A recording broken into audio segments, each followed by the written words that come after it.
आणि आताची सर्वात मोठी बातमी आता समोर येते ते म्हणजे चिकन खाल्ल्यामुळे जीबीएसचा धोका आहे।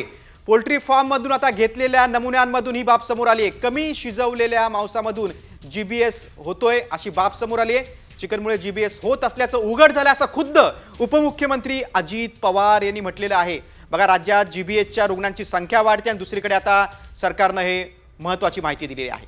पोल्ट्री फार्ममधून घेतलेल्या नमुन्यांमधून ही बाब उघड झालेली आहे। कमी शिजवलेल्या मांसांमधून जीबीएसचा शिरकाव होतोय असं खुद्द अजित पवार यांनी देखील म्हटलेलं आहे। चिकनमुळे जीबीएस होत असल्याचं उघड झालंय अशी माहिती उपमुख्यमंत्री अजित पवार यांनी दिलेली आहे। पुण्यामध्ये जीबीएसच्या रुग्णांची संख्या सर्वाधिक आहे। पुण्याचे पालकमंत्री अजित पवार यांनी या संदर्भात आता खूप महत्त्वाची माहिती दिलेली आहे। त्यामुळे जे चिकन खात असतील त्यांनी सावधान राहावं, कारण चिकनमुळे जीबीएस होत असल्याचं उघड झाल्याची माहिती उपमुख्यमंत्री अजित पवार यांनी दिलेली आहे।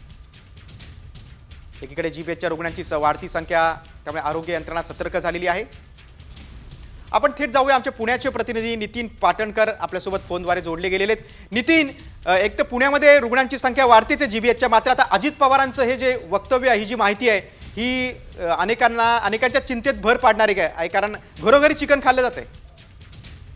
अजित पवार यांनी आज पुणे महापालिकेच्या 75वा वर्धापन दिनाच्या कार्यक्रमाला उपस्थिती लावली। त्याआधी त्यांनी पुणे महापालिकेचे आयुक्त आणि विभागीय आयुक्त यांच्याशी चर्चा केलेली होती आणि त्या चर्चेनंतर जे रिपोर्ट आलेले आहेत आतापर्यंत जीबीएस रुग्णांचे, त्यावरून त्यांनी ही माहिती दिलेली आहे।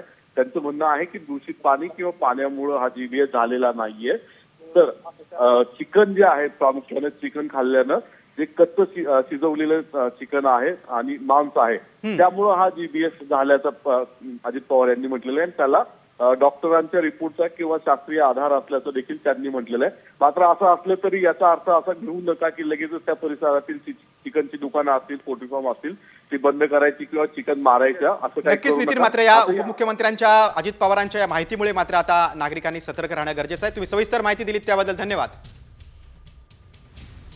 बघा, अजित पवारांनी काय माहिती दिलेली आहे ती आपण पाहूया। आपल्या इथं खडकवासल्याच्या भागामध्ये जे काही मधल्या काळामध्ये आजार उद्भवला, त्यामध्ये आपल्याला वाटलं पाण्यामुळे अमुक आहे तमुक आहे, परंतु तिथं खडकवासल्याच्या एरियात काहींचं म्हणणं कोंबड्यांचं काही मांस खाल्ल्यामुळं ते झालं। त्याच्याबद्दलची अतिशय चांगल्या प्रकारची सगळी माहिती घेतलेली आहे। मी आता राजेंद्र भोसलेंना पण सांगणार आहे, त्याची प्रेस नोट काढा, त्यामध्ये म्हणजे तिथल्या कोंबड्या किंवा काही त्याची विल्हेवाट लावण्याची गरज नाही। बघा, चिकन खाल्ल्यामुळे जीबीएसचा धोका होतोय। पोल्ट्री फार्ममधून घेतलेल्या नमुन्यांमधून ही बाब उघड झाल्याचं खुद्द पुण्याचे पालकमंत्री अजित पवार यांनी ही बाब सांगितलेली आहे।